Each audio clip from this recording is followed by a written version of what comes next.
Antes de iniciarmos a modelagem dos diagramas UML, é importante que a gente compreenda alguns conceitos associados à orientação a objetos. Nesse vídeo nós vamos definir o que é orientação a objetos novamente, vamos falar em termos de classificação, abstração, classes, instanciação, objetos, atributos, métodos ou comportamentos e visibilidades. Para ficar mais fácil e menor o vídeo, eu vou dividir em duas partes. Então, nessa primeira parte a gente vai abordar esses conceitos e na segunda parte do vídeo nós vamos falar um pouco sobre herança, encapsulamento e polimorfismo. Primeiro, é importante a gente reforçar o conceito de orientação a objeto. No vídeo anterior eu apresentei essa definição, mas eu acho importante a gente reforçar. Então, é a nova maneira de pensar os problemas utilizando modelos organizados a partir de conceitos do mundo real. Então, quando a gente conversou no vídeo anterior, a gente disse que a orientação a objeto, ela se torna mais fácil a compreensão porque eu começo a perceber e compreender o mundo real a partir da minha própria percepção. Ou então, eu vou trabalhar os conceitos de análise, eu vou documentar sistemas e a partir da documentação eu vou utilizar como base os conhecimentos que eu já tenho do mundo real. Ou seja, a forma de classificação que o meu cérebro já executa. O exemplo que eu mencionei anteriormente, eu tenho um sistema e nesse sistema de vendas online, por exemplo, eu tenho várias pessoas envolvidas. E aí essas pessoas, as que oferecem serviços associados, por exemplo, a vender produtos, a fornecer produtos, essas características elas se referem a uma classe denominada fornecedor. Quem compra produtos do meu sistema, quem escolhe produtos, esses são classificados, seus comportamentos no sistema e as suas características ou classificam como sendo um cliente. Então, orientação a objetos, ele é um paradigma de análise, projeto e programação de sistemas de software, baseado na composição e interação entre diversas unidades de software chamada de objetos. Mas o que seria classificação? Então, assim, eu acho interessante esse material, ele diz assim, quando éramos crianças, os adultos nos ensinaram a pensar de forma orientada a objetos. Por exemplo, nós pensávamos em conceitos simples como pessoa, carro, mala e coelho. Então, o nosso cérebro, nós aprendemos desde criança a classificar as informações de acordo com as suas características. Então, quando as pessoas pensam assim, sejam elas crianças ou não, elas são definidas classes, ou seja, um conjunto de objetos. Então, uma definição inicial que uma classe é um conjunto de objetos. Outra definição que a gente vai ver mais para frente, mas que eu já queria adiantar para vocês, a classe é uma definição abstrata, é aquilo que não tem identidade própria. Quando eu digo, por exemplo, carro, quando eu digo carro, eu não estou identificando a qual carro se refere, eu não estou valorando os atributos do carro. Então, quando eu digo carro, que tem um nome, que tem uma marca, isso é uma classe. Mas quando eu digo, por exemplo, que eu tenho um carro chamado Prisma, que ele é da marca Chevrolet, que o motor dele é 1.4, quando eu identifico, eu valoro os atributos e eu identifico valores específicos, a gente chama isso de objeto. Então, observou que eu tenho a classe como algo abstrato, que não tem identidade própria, e eu tenho, por exemplo, o carro Prisma, que aí já seria um objeto, porque eu já dei identidade própria para ele. Então, o nosso aprendizado ele é obtido por meio da classificação, isto é, formar grupos de objetos com características e comportamentos semelhantes. Nesse contexto, no exemplo que eu mencionei, nós temos o Prisma, nós temos o Onix, nós temos o Gol, nós temos a caminhonete, por exemplo, uma caminhonete, sei lá, a Hilux. Todos eles são considerados carros. Por que são considerados carros? Porque têm características e comportamentos que, mesmo tendo valores diferentes, eles são semelhantes entre si. Então, a partir dessas características, a gente classifica eles como sendo veículos. Isso seria a classe. E quando eu dou identidade para cada um desses veículos, eu teria um objeto. Outro conceito que a gente utiliza muito em orientação a objeto é o termo de abstração. A abstração ela é essencial para identificarmos as classes. Então, todas as vezes que a gente vai identificar uma classe, a gente usa o conceito de abstração. A abstração ela consiste na seleção de alguns aspectos de domínio do problema modelar, desconsiderando os irrelevantes para o nível de abstração em questão. Então, todas as vezes que eu falo abstração, é a mesma coisa que eu estou pensando num cliente. Em um dos vídeos anteriores eu citei esse exemplo. Eu sou Juliana, um cliente que para um salão de beleza, algumas informações minhas vão ser importantes e para o supermercado outras informações vão ser importantes. Considerando o sistema de salão de beleza, as informações que não forem importantes para aquele sistema, eu vou abstrair, eu vou deixar de lado. E no supermercado também tem características minhas, Julianas, como cliente, que não são importantes para o contexto desse sistema. Então essas informações eu vou abstrair, eu vou deixar de lado, como se elas não existissem. Para o supermercado, por exemplo, o que não importaria seria a cor do cabelo, a cor dos olhos, a cor da pele. Então essas informações que não são relevantes eu vou desconsiderar, eu vou abstrair, vou deixar de lado. A abstração ela é indispensável na modelagem de objetos reais, porque no mundo real quase tudo é complexo. Então, lembrando da teoria geral de sistemas, eu tenho um problema do mundo real e esse problema é complexo. Eu nunca vou conseguir desenvolver e documentar o sistema todo. Eu sempre tenho que pensar que um sistema pertence a um sistema maior que é composto de sistemas menores. Então, no momento que eu estou documentando uma parte do sistema que não for relevante para aquela parte, eu tenho que abstrair, eu tenho que deixar de lado. Então, aqui nesse caso, eu tenho um problema do mundo real, eu abstraio as informações que não são importantes ou considero só as que são importantes, e a partir daí eu tenho a modelagem de um problema específico. Lembrando sempre a teoria geral de sistemas. Todo sistema pertence a um sistema maior que é composto de sistemas menores. E na concepção desses sistemas menores eu preciso abstrair aquilo que não é importante. Ou então considerar simplesmente o que foi importante. Para reforçar esse conceito de abstração, eu convido vocês a juntos assistirmos parte de um vídeo que está disponível nesse link abaixo. A abstração é um dos pilares da orientação a objetos. Porém, como ela se trata mais de um conceito, uma forma de pensar, alguns autores acabam não considerando a abstração como um pilar da orientação a objetos. Para entender a abstração, vejamos o seguinte exemplo. No meu sistema de gerenciamento de pedidos, eu tenho um cliente chamado Clark Kent. O Clark tem o e-mail clark@superhomem.com e mora em Metrópolis, número 100. O Clark anda de táxi, tem um cachorro chamado Rex e é o super-homem. Agora, perceba o seguinte, o fato do Clark andar de táxi, ter um cachorro chamado Rex e ser o super-homem é irrelevante para a minha aplicação. A minha aplicação não precisa ter essas informações. A abstração é isso, é você se concentrar apenas nas informações que são importantes para o seu propósito.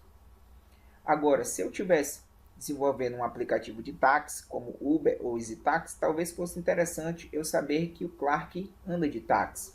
Se eu estivesse desenvolvendo uma aplicação para uma veterinária, talvez fosse interessante eu saber que o Clark tem um cachorro chamado Rex. Então, dito isso, a abstração é definir classes apropriadas, concentrando-se no que é importante para uma determinada finalidade. Em outras palavras, não tente modelar o mundo. Tente manter suas classes o mais simples possível. Eu espero que os conceitos associados ao termo abstração tenham ficado claros com o vídeo, mas caso não tenha, eu sugiro que você ou me procure pelo ambiente de aprendizagem, ou os tutores, ou assista novamente ao vídeo. Continuando o conceito de abstração, eu queria criar um cenário onde eu tenho, por exemplo, os objetos João da Silva, que é um funcionário que trabalha, eu tenho um ônibus, eu tenho um carro de passeio, uma van, uma borboleta e uma formiga. Considerando os aspectos de abstração, a gente tem que considerar o que é importante e ignorar os detalhes. Então, vamos pensar em dois sistemas. Nós vamos desenvolver um sistema de transporte e um catálogo de insetos. Quando eu penso na abstração, para desenvolver o sistema de transporte, eu tenho que pensar o que é relevante e deixar de lado o que não é relevante para esse sistema. Então, para esse sistema, não ia me interessar os insetos, a formiga e a borboleta, que são insetos. Então, eu utilizaria apenas a van, o carro de passeio, o ônibus e a pessoa, que seria o João da Silva que trabalha lá, mas eu não considero a identidade. Já quando eu vou trabalhar um catálogo de insetos, não me interessa saber, não é relevante para mim quais são os carros, isso não tem nenhuma importância para o sistema em questão. Então, nesse contexto aqui, eu utilizaria e consideraria apenas a pessoa e apenas os insetos aqui. Então, quando a gente trabalha esse conceito de abstração, eu tenho diferentes classes, diferentes objetos, que dependendo do sistema que vai ser utilizado, eu vou considerá-los ou não. Por que eu vou considerá-los ou não? Porque às vezes o sistema, as características do sistema não requer que eu precise saber de todas as informações ou das informações que aquele objeto ou que aquela classe possui. Então, quando observamos a realidade, separando mentalmente os objetos que nos interessam para estudo, como a gente fez acima, estamos praticando abstração e, consequentemente, aplicando os conceitos de orientação a objeto. Então, esse é um dos conceitos mais importantes da orientação a objeto, porque todas as vezes eu tenho que aprender a considerar só o que é importante e deixar de lado o que não é importante, eu tenho que abstrair o que não é importante. Agora é importante nós definirmos os conceitos de classe e objeto. A gente já falou um pouco sobre classe, mas a gente não fez nenhuma definição teórica. Então, a primeira definição seria que grupos que possuem características iguais, comuns, ou seja, delimitação de uma categoria, ou então representa a abstração de um conjunto de objetos do mundo real que possuem tipos e características além de um comportamento comum. Eu gostaria de voltar nesse exemplo anterior aqui. Eu tenho informações ou características comuns onde a gente pode criar algumas classes desses modelos que eu tenho aqui. Então, por exemplo, quais seriam as classes que eu tenho nesse exemplo aqui, tanto do sistema de transporte quanto do catálogo, considerando todos esses objetos? Vamos perceber que esses três itens aqui, o ônibus, o carro de passeio e a van, mesmo sendo carros diferentes, eles possuem características comuns que os classificam como carro. Então, eu teria, por exemplo, uma classe chamada carro e cada identidade própria seria um objeto. Então, eu teria a classe carro, que seria englobada por esses três objetos, e eu teria, ao instanciar essa classe, eu teria o objeto ônibus, o objeto carro de passeio e o objeto van. Outra classe que eu teria aqui, eu teria uma classe chamada inseto. Por quê? Porque a borboleta e a formiga, elas têm características comuns que os classificam como sendo inseto. Então, eu teria uma classe chamada inseto e ao instanciar ou valorar ou dar identidade a essa classe inseto, nesse exemplo eu teria o inseto formiga e teria o inseto borboleta. E teria uma classe chamada pessoa, que apesar de só ter um objeto aqui, mas eu não consigo também gerar a identidade desse objeto aqui nesse exemplo, mas eu teria uma classe chamada pessoa. Então, nesse exemplo aqui, eu teria três classes, uma classe chamada pessoa, uma classe chamada carro e uma classe chamada inseto. Outro exemplo de classe, eu tenho várias pessoas envolvidas e aqui algumas dessas pessoas elas são classificadas como funcionários, que seria no caso a Ana, João, a Ana, o João, a Fátima, o Pedro, o Carlos. Essa classe funcionário possui nome, endereço, data de nascimento e telefone. Então, quando eu classifico essas informações, eu dou o nome para isso de funcionário, porque tem características comuns, eu chamo isso de classe. A partir do momento que eu valoro, ou dou nome ou identidade, eu passo a chamar objeto. Então, a Ana, o João, a Fátima, o Pedro, o Carlos, como eles possuem identidade própria, eles são objetos. Já aqui eu tenho uma classe chamada funcionário. Outro exemplo aqui, eu teria a classe pessoas, que seriam grupos de objetos similares que compartilham atributos e comportamentos em comum. Eu teria aqui essa classe pessoa e eu teria objetos, que são ocorrências de uma classe. Então, eu teria um bombeiro, eu teria um policial, eu teria um mecânico, eu teria, por exemplo, um confeiteiro, eu teria um médico. Então, quando eu valorei e gerei uma identidade própria, isso é um objeto. Enquanto eu não tenho identidade própria, eu simplesmente classifiquei, isso a gente se denomina classe no processo de análise de sistemas. A representação da classe, considerando a UML, ela tem essa seguinte representação. Normalmente ela tem três divisões. Na parte superior dessa divisão eu tenho o nome da classe. O nome dessa classe ele vem sempre no plural. Quando eu falo o nome da classe aqui, ele nunca referencia a identidade. Eu nunca vou ter uma classe chamada João, José, Paulo. Ele referencia, por exemplo, a entidade a qual eu estou trabalhando, de forma abstrata, ou seja, sem ter identidade. Exemplos de classe seria pessoa, funcionário, fornecedor, carro, compra, venda, itens de compra, itens de venda. Agora, exemplos de nomes incorretos para a classe: João, José, Maria, Paulo, Jeep, Gol. Então, esses não são exemplos de nomes válidos para a classe. Então, não representa a identidade, é um arcabouço ou algo abstrato sem ter representação e identidade própria, na verdade. Então, aqui na primeira parte eu tenho o nome da classe, aqui eu tenho os atributos ou as características, e aqui eu tenho os métodos, que é o que essa classe aqui vai realizar dentro do sistema. Esses menos e mais aqui, a gente chama de visibilidade. Eu vou mostrar logo a seguir o que quer dizer. Primeiro, o que são os atributos? São os dados ou as características que diferenciam um objeto do outro. Eles podem ser usados para determinar a aparência, o estado, outras qualidades dos objetos, ou então é uma característica particular possuída por todos os objetos de uma classe. Então, nesse caso aqui, eu tenho pessoa, CPF, nome, RG, isso é uma classe. Se eu dissesse aqui, por exemplo, Juliana, CPF 123, pessoa 1, CPF 1234, nome Juliana, RG 456... Se eu valoro isso, aí eu passo a ter um objeto. Então, a partir do momento que eu atribuo valores para os meus atributos, ele deixa de ser uma classe e passa a ser um objeto. Aí eu tenho esses atributos aqui, por exemplo, eu tenho a classe funcionário, que possui RG, CPF, nome e endereço.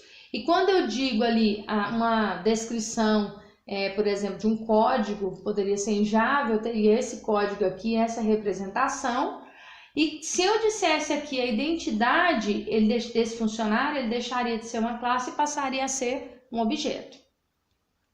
Aí eu tenho métodos ou comportamentos.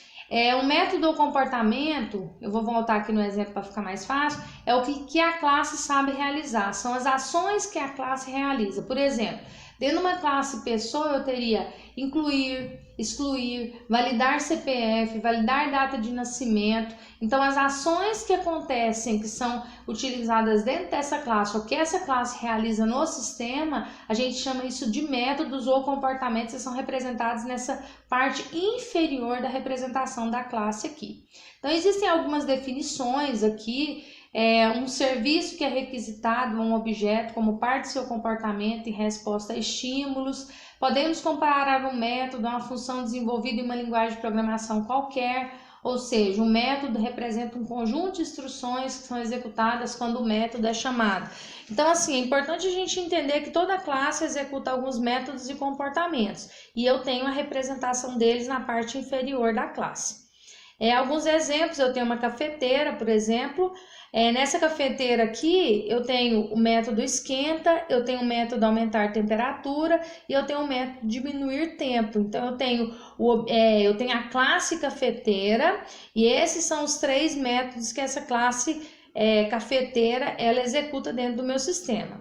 Um outro exemplo aqui seria que um objeto da classe carro pode executar a atividade de transportar pessoas, formando a partir de então o método transportar pessoas. Então, são as ações que esse método, que essa classe executa. Isso a gente chama de métodos ou comportamentos.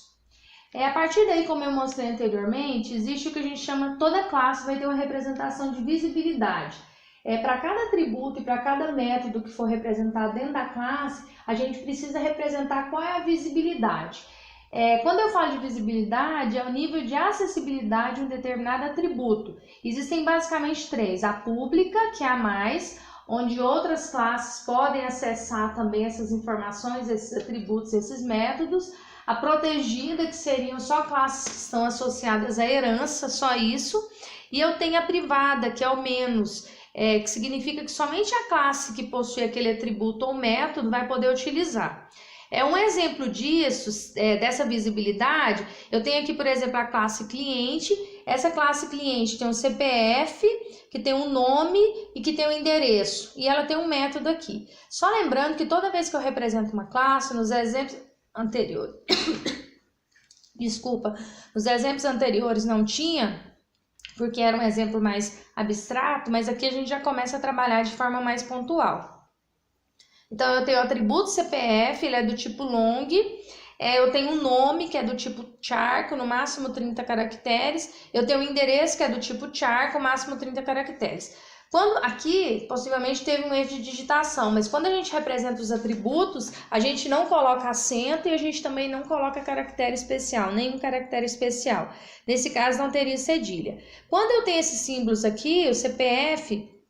eu estou dizendo que a visibilidade dele é privada, ou seja, só essa classe tem acesso a esse atributo. O nome também é privado e o endereço também é privado. Já o método consultar, ele é público. Tanto essa classe como as outras classes também pode ter acesso a esse método consultar. Então, só lembrando que eu tenho 3 tipos de visibilidade. A visibilidade pública, que eu tenho a representação do mais, a visibilidade protegida e a visibilidade privada.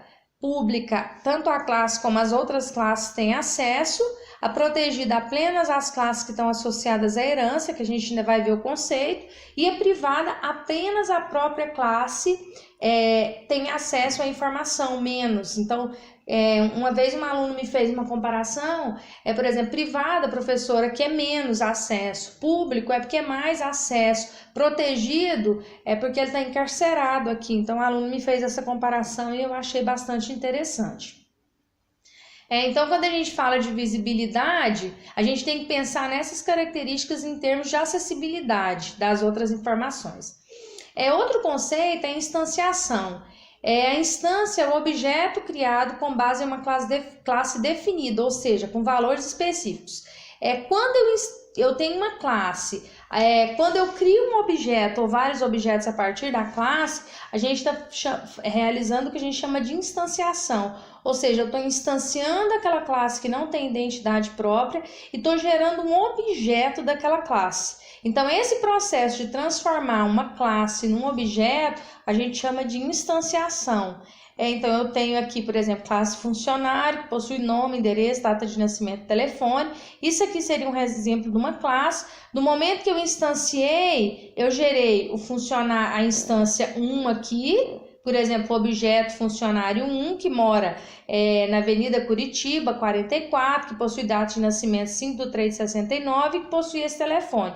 E eu instanciei um outro funcionário chamado funcionário 2, que ele mora nesse endereço, tem essa data de nascimento e possui esse telefone. Então, todas as vezes que a gente pensa em classe e pensa na transformação dessa classe ou gerar uma identidade própria, esse processo a gente chama de instanciação.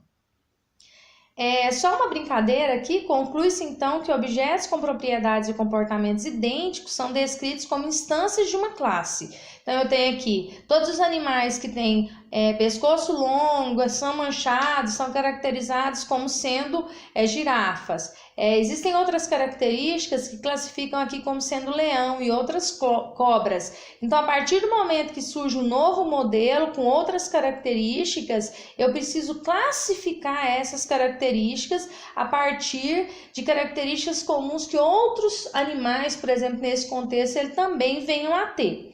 Então, classificação é o meio pelo qual ordenamos o nosso conhecimento. E esse é um dos conceitos básicos da orientação a objeto.